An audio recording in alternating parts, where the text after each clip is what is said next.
Hello बच्चों, आप सभी कैसे हैं। तो आपका स्वागत है teaching with Geeta Pant channel में। तो बच्चों, कल मैंने आपको हिंदी वसंत पाठ 1 कक्षा 6 वह चिड़िया जो कविता पढ़ाई थी। तो आज मैं बच्चों आपको उसके प्रश्न उत्तर करवाऊंगी। ठीक है। प्रश्न 1 है, तुम्हें कविता को कोई और शीर्षक देना हो तो क्या शीर्षक देना चाहेंगे? क्या शीर्षक देना चाहेंगे? उपयुक्त शीर्षक सोचकर लिखो। देखिए बच्चों, क्या शीर्षक देना चाहते हैं।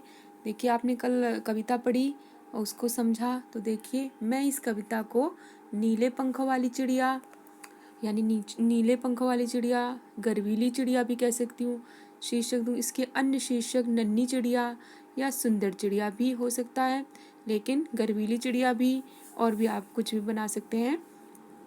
नेक्स्ट है, इस कविता के आधार पर बताओ कि चिड़िया को किन किन चीज़ों से प्यार है। मतलब कविता में आपने पढ़ा कि आपने खुद देखा कि बच्चों चिड़िया को किन किन चीज़ों से प्यार है।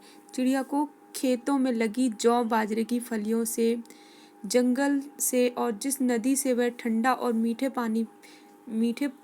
पानी पीती है उससे प्यार है। उसे जंगल में मधुर स्वर में गाना भी अच्छा लगता है। तो इन चीज़ों से चिड़िया को बहुत प्यार है। आशय स्पष्ट करना है, रस उड़ेल कर गा लेती है, मतलब इसका अर्थ बताना। इस पंक्ति में कवि क्या कहना चाहता है? इस पंक्ति का आशय यह है कि चिड़िया खुश होकर गाने लगती है क्योंकि वह स्वतंत्र है। उसके गाने माधुर्य है, मतलब विनम्रता है, मिठास है। ऐसा लगता है जैसे उसने वातावरण में उसे उड़ेल कर उसे रसमय कर दिया, मतलब आनंदमय कर दिया, खुशमय कर दिया है। नेक्स्ट है आशय स्पष्ट करना। इसका भी, चढ़ी नदी का दिल टटोल कर जल का मोती ले जाती है। तो इसमें कवि केदारनाथ जी अग्रवाल क्या कहना चाहते हैं? इस पंक्ति का आशय है कि चिड़िया ऐसे ही नदी में जल कर लेकर अपनी प्यास नहीं बुझाती। वह पहले उफनती हुई नदी का, मतलब चलती हुई नदी का मन टटोलती है, उसको देखती है और उसकी इच्छा का भी ध्यान रखती है। अंत में अपनी कार्य कुशलता, मतलब जो उसकी कार्य कुशलता है जिसमें वो निपुण है, कुशलता से जल राशि के बीच स्थित जल के मोती को ढूंढ लेती है। मतलब जल का जो पानी है वो ले आती है, क्योंकि उसे जल से चिड़िया की प्यास बुझती है। उसी जल से चिड़िया की प्यास बुझती है, इसलिए पानी मोती के समान अमूल्य है। चिड़िया ने इस आशय में यही स्पष्ट किया है। जो नेक्स्ट है बच्चों, नीचे पक्षियों के कुछ नाम दिए गए हैं। उनमें यदि कोई पक्षी एक से अधिक रंग का है तो लिखो कि उसके किस हिस्से का रंग कैसा है। जैसे तोते की चोंच लाल है, शरीर हरा है। मैना का भी बताना है, कौवा, बतख, कबूतर। मैना हल्के काले रंग की होती है और गर्दन पर हल्के धब्बे होते हैं। कौवा काले रंग का होता है, इसके पंख कहीं कहीं गहरे व कहीं कहीं हल्के काले होते हैं। बतख की चोंच व पाँव हल्के पीले रंग के होते हैं, वह पूरा शरीर सफ़ेद पंखों से ढका होता है। कबूतर स्लेटी रंग का होता है, उसकी आंखें लाल व पाँव गुलाबी रंग के होते हैं। उसकी गर्दन पर हल्के काले व सतरंगी होते हैं। नेक्स्ट है बच्चों, कविता का हर बंद वह चिड़िया जो से शुरू होता है और मुझे बहुत प्यार है पर ख़त्म होता है। तुम भी दी गई इन पंक्तियों का प्रयोग करते हुए अपनी कल्पना से कविता में कुछ नए बंद जोड़ो। देखिए कैसे जोड़ सकते हैं। वह चिड़िया जो गाती मुझे उड़ना बेसुमार है, देखना हर एक गांव है, बनाने मित्र हजार हैं, मुझे जीवन से बहुत प्यार है। मतलब आप भी चिड़िया की तरह अपने आप के बारे में लिख सकते हैं।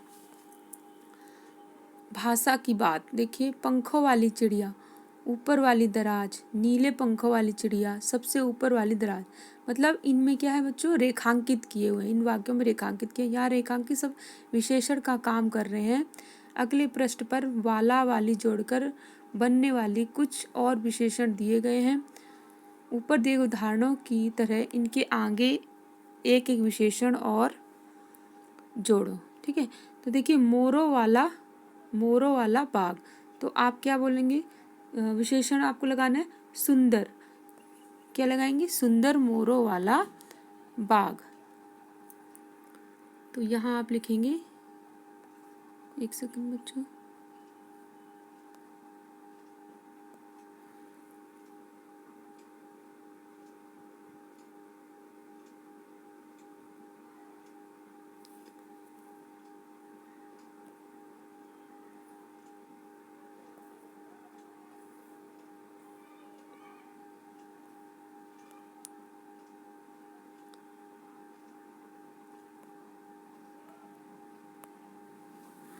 देखिए सुंदर, यहाँ पे लिखेंगे सुंदर दर सुंदर। पेड़ों वाला घर, पेड़ों वाला घर के लिए क्या लगाएंगे आप, हरे भरे। तो नेक्स्ट में लिखेंगे हरे, तो यहाँ लिख देती हूँ मैं हरे भरे। नेक्स्ट है फूलों वाली क्यारी, तो इसके लिए आप लगाएंगे सफ़ेद गुलाबी फूलों वाली क्यारी। खादी वाला कुर्ता, तो खादी वाला कुर्ता आपको पता है सफ़ेद है। रोने वाला बच्चा, रोने वाला बच्चा यानी बिलक बिलक कर रोने वाला बच्चा, इसके विशेषण आपको बताना है। मूंछों वाला आदमी, तो बड़ी मूंछों वाला आदमी।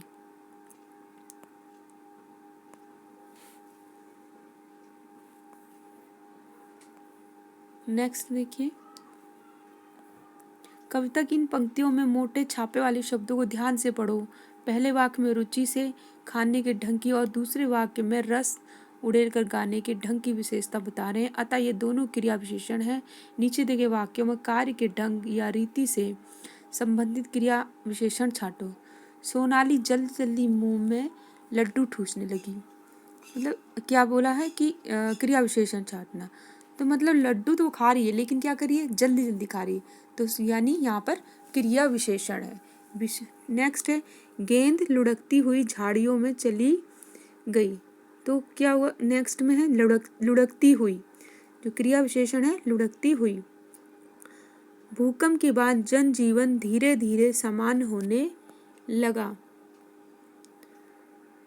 भूकंप के बाद जनजीवन धीरे धीरे समान होने लगा, तो इसमें क्रिया विशेषण क्या हो जाएगा, धीरे धीरे। देखिए यहाँ पर धीरे धीरे। कोई सफ़ेद सी चीज धम से आंगन में गिरी, कोई सफ़ेद सी चीज धम से आंगन में गिरी, तो इसमें हो जाएगी धम से।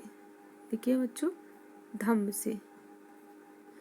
नेक्स्ट है टॉमी फुर्ती से चोर पर झपटा, यानी टॉमी जो है फुर्ती से गया और चोर पर झपटा, तो इसमें क्रिया विशेषण हो जाएगा फुर्ती से, झपटा लेकिन फुर्ती से।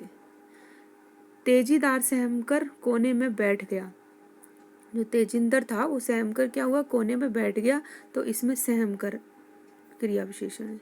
ने आज अचानक ठंड बढ़ गई है, तो अचानक। इस तरह से आपका ये लेसन पूरा कंप्लीट हो गया है बच्चों। देखिए अगर कहीं आपको डाउट है तो आप कमेंट सेक्शन में लिख सकते हैं।